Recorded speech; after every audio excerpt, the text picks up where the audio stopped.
Good day and welcome po sa panibagong episode ng aming channel at ako nga po pala ulit si Allen ng Greenyard TV and para naman sa vlog natin for today, mag-focus naman tayo sa different varieties, yung mga bagong varieties ng snake plants. Iisa-isahin nating ipapakita at ipapakilala sa inyo yung mga hybrids at yung mga bagong dating na mga snake plants. Ayan, bali unahin na natin sa ating listahan itong Sansevieria na blue, na Robusta blue na baby, or ito po yung pinakamaliit. Ang liit ng ano nito, ang liit ng halaman na to, pero as you can see, very healthy. At saka, ang maganda mo dito sa mga ganitong klase ng sanse or ng mga snake plants, ang kakapal niya, ang titigas ng bawat piraso ng dahon na yan. Kahit pasabihin mong ganyang kaliit yung mga yan, pero ang tibay, sobrang tibay, pwede or tamang-tama siyang gawing pang table, study table, kasi maliit lamang, doon lamang siya sa maliit na nakalagay. And ang max height na nakita ko nito is nasa 2 feet, yung pinakamalaki na nakita natin, pero so hindi ko not sure lang kung yun na ba yung maximum niya or maaari pa siyang lumaki doon. Pero siguro depende. Kung syempre kung saan mo siya nakalagay sa pasong pinaglalagyan niya, so maaari sigurong mas lumaki pa doon, pero hindi mahirap alagaan tong mga to, hindi basta-basta namamatay or natutuyo yung mga dahon nito kasi antitibay at saka antitigas. Akala mo hindi tunay na halaman itong mga ito.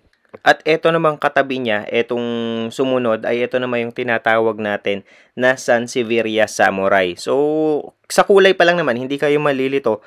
Kasi ito, sa kulay pa lang naman ito, magkaiba na sila. Pag kasi juvenile or mga babies pa itong mga snake plants, itong samurai at saka itong blue, ay almost parang same. Pero yun nga, magkaiba naman kagad yung kulay niya. At saka mas pa-curve type yung yung blue or yung robusta compare mo dito sa ating samurai. And based dun sa nakita natin, hinanap natin itong samurai ay maaaring lumaki hanggang yung bawat dahon ang sinasabi natin dito, maaaring lumaki hanggang 5 feet pala to. Tapos hanggang ang inilalapad niya ay 8 cm.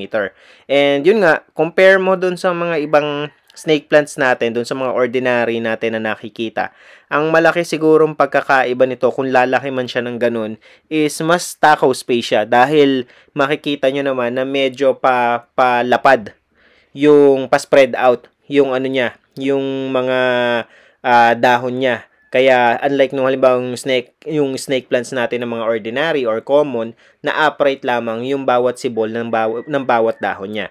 Pagdating sa pag-aalaga nito, kaya niyang i-tolerate yung full sun, kaya niyang i-tolerate kahit sabihin nating no sun at all kasi nga napakatitibay nitong mga halaman na to. And ang susunod naman sa ating listahan, ito namang tinatawag natin na Sansevieria honeycurl. So ito yung mga sabihin nating isang variety ng dwarf na snake plants na pwede tayong magkaroon. And personally, ito hindi pa ako nagkakaroon nito, so wala akong idea. Actually, ngayon lang yata ako nakakita nito ng personal kasi may mga ibang dwarf snake plants naman tayo, pero itong honeycurl ngayon lang ako nakakita nito. And sing laki siya, halos juvenile din, kasing laki lang din siya nitong ating mga robusta blue at saka itong ating samurai. And pagdating dito siguro hindi ito masyadong lumalaki compare mo dito sa sa dalawang ito, sa samurai at saka dun sa blue, kasi yun naman talaga mga juvenile or mga baby snake plants lamang siya. Pero ito kasing dwarf snake plants na to, itong honeycurl, hanggang ganito lamang. Kung may lalaki man to, siguro konti na lang, hindi nga aabot to ng 1 foot So yun, and dyan na lang siya kakapal at magpaparami. Pero yun nga, kung halimbawa naghahanap kayo ng mga maliliit na snake plants, ito yung isa, yung honeycurl, yung isa sa pinakamaganda na pwede nating magkaroon. At saka ang isa pa, very unique yung pattern na meron sa kanya. Hindi siya yung hindi siya yung nakikita natin na golden lamang or yung parang may patch yung ordinary or common. Parang may pagka-golden yung niya yung kulay niya na nahahaluan ng kulay green. So, yung niya, consistent yung kulay gold niya dun sa gitna, and then sa side, nandun yung color green. Ito pala, meron tayong mas malaking version. So, kung halimbawa, medyo mas gusto nyo yung mas malalapad or mas malalaki na blue, robusta blue, ito than 1 foot na yung haba ng pinakamahabang dahon nito, and ang hirap tanggalin. Ayan, makikita nyo. So, ayan, ganyan siya. Ganyan yung habang lumalaki siya. Ito yung comparison natin doon sa mas maliit sa kanya. Ito yung, actually, parang magkasing laki lang sila ng paso. Mas malaki lang talaga yung halaman nitong nandito sa kabila. So, ayan, ganyan siya habang lumalaki, and yan, pataas ng pataas. Ang pagkakaroon niya ng panibagong dahon ay, kung makikita nyo, naandoon lagi sa gitna. Tuwing magkakaroon siya ng panibagong dahon, nag-i-spread out lalo yung mga lumang dahon niya. So, kaya palapad siya. Medyo takaw space siya. Hindi na, kumbaga isang side lang. Kumbaga kasi palapad siya. So, kung ididikit mo siya or ilalagay mo siya sa wall na napantay, walang problema. Pero sa tingin ko, hindi siya pwedeng pang corner dahil nga palapad siya. Ito naman yung tinatawag natin na Sansevieria or Sanse francesii, kung tama yung pagkaka-pronounce ko. So, makikita nyo dito, maliit pa lang siya pero mataas na, tsaka ang dami na niya nakagad na dahon. So, ito yung isang feature naman ng ano nito, ng halaman na to. Tsaka payat siya. Ayan, kung ikukumpara natin dun sa blue, mas maninipis yung dahon niya na matutulis yung bawat dulo. Payat talaga siya na pointed. And ito, pataas yung positioning nitong mga Francesii, kung makikita ninyo. Tapos, habang tumataas siya, habang nagkakaroon siya ng panibagong dahon, doon mas humahaba yung mga dahon na meron siya. Mas bagong dahon, mas humahaba siya. Sa pinakailalim, medyo mas maliliit yung dahon niya. And ayan, ganito lamang to. So, hindi ko lang alam kung hanggang saan yung pwedeng ilaki nito. Pero yung nakikita natin dito, ito ay less than a foot pa yung size nito at nasa maliit lamang din naman na paso. At syempre, meron din tayo ditong mga bonsel. And itong bonsel na to, ang ganda dito kasi pag bumili ka nito, sulit na makikita nyo, yung bonsel na yan, 3 piraso. 1, 2, 3, yung nasa iisang paso. Actually, ang liit ng paso niya, pero dahil dun sa laki ng mga bonsel at sa dami, is napakabigat niyang hawakan. Ayan, ganyan lang kalaki yung paso niya. Wala pa tong, yung maliit lang talaga na pinaglalagyan niya.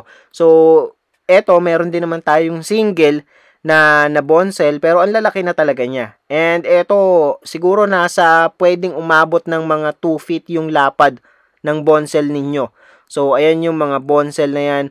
And yung isa, 2 varieties nga pala yung naandito, yung tinatawag natin na yung original na bonsel. Pagkatapos, meron din ditong tinatawag naman na dark bonsel. So, yung dark bonsel, parang mas darker lang yung kulay niya. Kaya siguro tinawag nga na dark bonsel. At yung bonsel naman na ordinary, yun yung mas light, yung pagkakulay green ng mga halaman na to.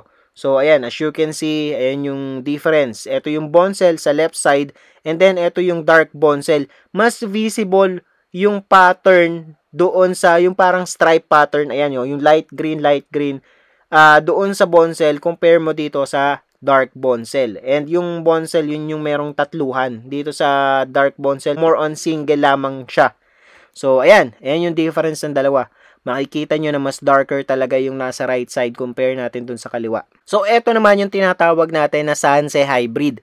Eto, personally, nagkaroon tayo nito siguro before or during pandemic nung nagkaroon ako nito, at noon lang ako actually kauna-unahang nakakita nung hybrid na ganito. Yung mga presyo naman ng mga ganitong hybrid, hindi naman siya hindi naman siya nagtataasan, around 100, 200 pesos lang. And ayan, makikita nyo, may mga babies na kagad yung hybrid na ganito. Parang makukonsider natin siya na isang dwarf snake plant din kasi hindi masyadong nagtatataas. Katulad niyan, matured na yung hybrid na yan pero nasa maliit na pot. Maaari pa yung lumaki kasi yung hybrid namin medyo tumaas pa yon, medyo lumaki pa yon at lumapad ng konti nung inirepat namin. Yun nga lang, nagkaroon siya ng maraming yung dumidikit sa bawat dahon. Yung parang aphids. So, yun, natin yun, kailangan nating iwasan kasi yun ang papatay talaga sa snake plants ninyo. Kahit pa yan ay common or ordinary or yung mga magaganda yung snake plants, iwasan nyo na dapuan nun at dumami dahil mapapansin nyo na lamang parang bigla na lang, 'di ba? Antibay naman ng mga snake plants, hindi mo yan basta-basta mapatay. Pero pagka halimbawa hindi mo naawat or naagapan yung pagkalat nun, mapapansin mo na uga na yung snake plants mo, pagkatapos naninilaw yung dahon, yung pinaka luma niyang dahon, yung nasa pinakababa. Pagkatapos unti-unti manlalaglag yung mga dahon na yan. So kailangan nating i-avoid. So ano yan, regularly punasan nyo lamang yung bawat dahon niya ng neem oil. Matatanggal nyo yan. Ito naman yung tinatawag natin na Sunsetum gracilis. And makikita nyo pa lang, ayan o, antibay, antitigas din ng dahon niya. At saka ito yung isa sa Sansevieria na medyo may pagka-wild. Para siyang katulad nung una nating pinakita, yung doon sa mga hybrid natin at saka doon sa Francisii. Kaya lang ito, mas mahahaba at parang hindi kontrolado, parang wala sa rhythm yung ano niya, yung pagsibol ng bawat dahon niya. Pero tingnan nyo naman kapag katatluhan yung nasa paso. Although siksikan sila, nagkakatamaan na yung mga dahon nila, pero ang ganda kapag ganito kakapal. Ito, pwede nyo na siyang paghiwa-hiwalayin, pero depende sa inyo kasi ang ganda ring tingnan pagka makapal. Yun nga lang, baka maapektuhan or masira din yung yung ibang dahon niya since hindi na makagrow or tumatama na sa katabi niyang halaman. Mas maganda dito kung nakasingle, kung isang halaman, isang paso, para at least solong-solo niya. And ito ay lumalaki ng hanggang 2 to 5 feet yung itinataas nito. So sa tingin ko, medyo kailangan din natin ng malaki-laking space. Hindi kasi upright yung position kung makikita ninyo dito, lalo na kung halimbawa lalaki nga ng 2 to 5 feet. So mahihirapan tayo. Kailangan medyo malaki yung space na paglalagyan natin. Although itong mga ganitong klase naman ng halaman, hindi naman yan basta-basta lumalaki or may pagka-slow grower naman kasi siya. So eto, meron din tayong maliliit na version ng Francisii kasi yung unang pinakita natin sa inyo, medyo mas matataas na yon. Ito around 6 inches. So ganyan lamang siyang kaliit pero malago na siyang tingnan, 'di ba? So meron pang mas payat pero mas mataas ng konti. Ayan, Francisii. So ito pala yung ito pala yung mas mataas kanina na version na pinakita natin, and yung mas maliit, ito siguro kulang-kulang na yan, 1 foot. O yan. So kita nyo yung difference. Doble yung taas noong Francisii na isa. So ito, itatransfer lang natin sa mas magandang paso. Okay na yan. Pang display na yan. And ito naman, dito sa katabi niya, so ayan yung mga Francisii pa na babies. And dito naman sa katabi niya, ayan. Ito yung isang dwarf snake plant. Hindi naman hybrid tong isang to, or parang hybrid nga din. So, ayan. Isang version or isa pang variety ng snake plants na dwarf snake plant. So, ganyan lamang yung pinaka-common na makikita natin. And syempre, hindi rin mawawala dito sa ating video itong mga different sizes ng bacularis. From, sabihin na nating 2 to 3 feet, pababa. 3 feet, 2 feet, 1 foot, pagkatapos hanggang 6 inches, hanggang pinakamababa, pinakamaliit, ayan, pataas ng pataas. Depende kung ano yung gusto ninyo. And personally, meron ako nitong dalawang size, yung yung mga 1 foot at saka yung nasa 2 to 3 feet. So, ang ganda kasi ng ng mga bacularis kapag ganitong kakakapal. So, ayan lamang. Depende na sa inyo. Ito, nagpaplano ako maglagay nito sa isang rectangular pot pagsasama-samahin natin. Maganda kasi siyang pang-display sa kitchen nakakita ako. Lalo na kung halimbawa plain white, yung pagdi-displayan mo, tapos white din yung pot na paglalagyan mo sa kanya. Sobrang ganda. Sobrang lakas or sobrang nakakadagdag ng elegance doon sa kitchen, kasi may nakita ako na naka-display yung ganong klase ng halaman doon sa kanilang kitchen So gagayahin ko yun. So yun lamang po, and I hope nakatulong at nag-enjoy kayo sa panonood ng video na to. And sa mga bago pa lamang po sa aming channel, huwag niyo pong kakalimutan na mag-like, share, and subscribe, and pakihit na rin po yung notification bell para maging updated kayo sa mga susunod pa naming videos. Please also visit and support na rin po yung aming Facebook and Instagram page, Greenyard PH po.